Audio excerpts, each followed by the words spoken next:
Hi, bye. Gusto na mga naminaw karon. Good day sa tanan. I am Jean, ang younger sister ni Elise. Sa confession ni Kuya Nathan. Open letter lang ni siya para response para ni Kuya Nathan or ni engineer. Bitaw. It's been a long time na dyan. Siguro natingala ka kung anong ako may hatag og response. Pero you know what? Dili lang jud unta ko mohatag og response. Pero nauna-hunaan ako nga kinahanglan pud ka makabalo sa tanan. Kaya kabalo ko nga ikaw jud ni. Wala dyan na ako napugngan ako mga luha. Kaya happy ko sa akong nabasa. Ug happy sab ko nga sa inani nga pamaagi maistoryate ka. Medyo dugay na pod nga gaplano ko nga mo reach out sa mo. Nagplano pa ko nga mubalik dira. Nagdebate yun may sa kong nahuna. And also, dugay-dugay na po ang nilabay nga panahon. So daghan po kong mga what ifs. And siguro, ga-expect ka nga si Ate Elise ang mo-response. I wish maka-response si ate. How I wish. Pero before ingon ako ang tanan, I just wanted to say nga thank you sa tanan nga effort nimo.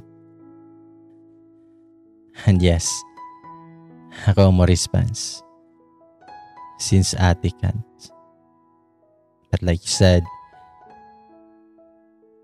nana siya sa good hands karon. Nakahilak pa ko actually samtang gabasa si mga confession. I can imagine your life through those times. I'll be the one to say sorry in behalf sa akong ate. O I feel sorry para ka Ate Reyna. But we have reasons, kuya.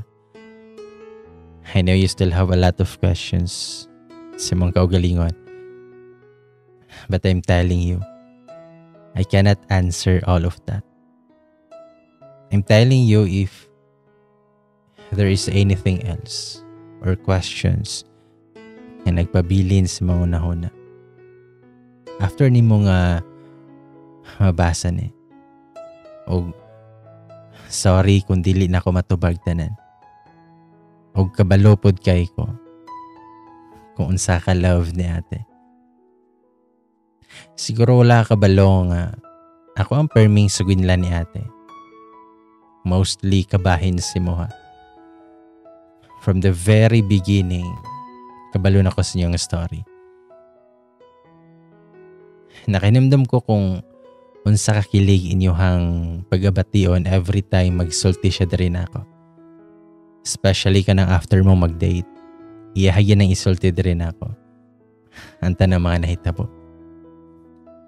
I was really happy na ikaw ang lalaki nga niabot siyang kinabuhi.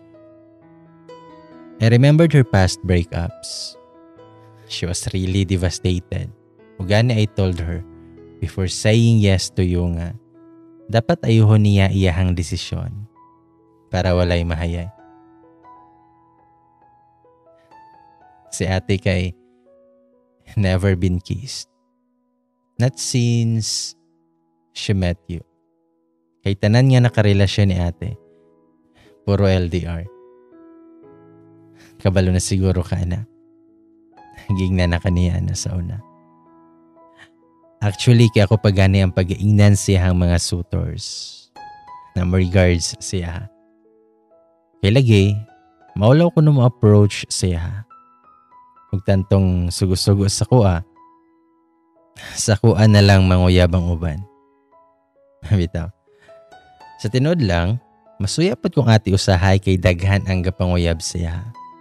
Makaingon gani kog sayang kay dili maniyatag doon. Haba ng hair kayo. Nakarutan na lang gani ko sa dihang kalit siya ni open kabahin si Moha.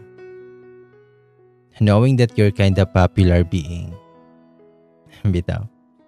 Dili lang na ako i-mention tanan. Pero still, ipakita man po nimo nga nagbag-o ka para siya. And I'm very happy para kay ate. Para ninyong dua.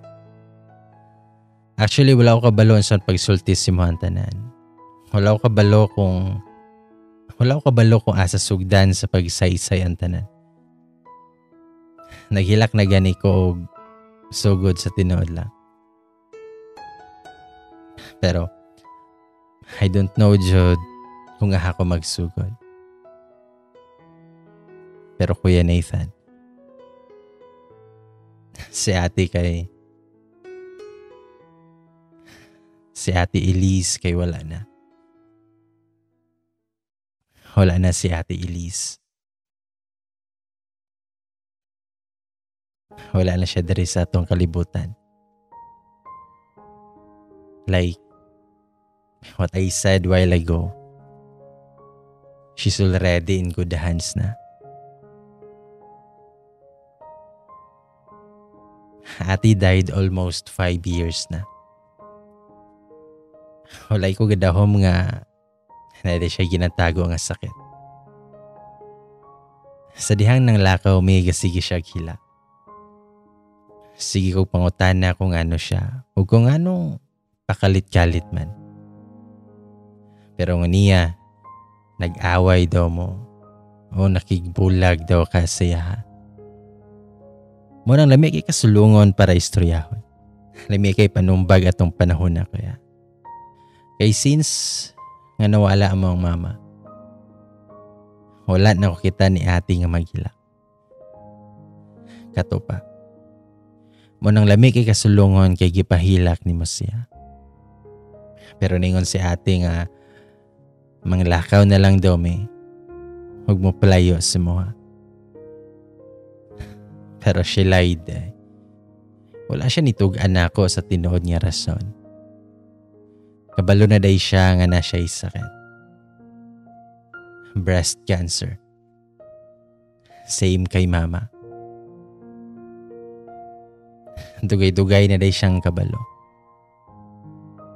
Dugay na din niyang gitago sa tuwan tanan. Na day siya gipamati atong panahon na kapaniyahang gihilom ang tanan. Og another thing di ay gasabak siya.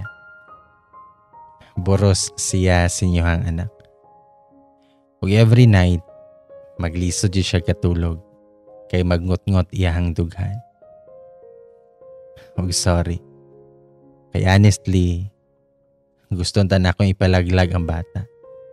Mintras wala pa unta na buo para dili pa mag-suffer si ate. Kaya abi manggod na ako og mapektuhan ang bata og specialist siya.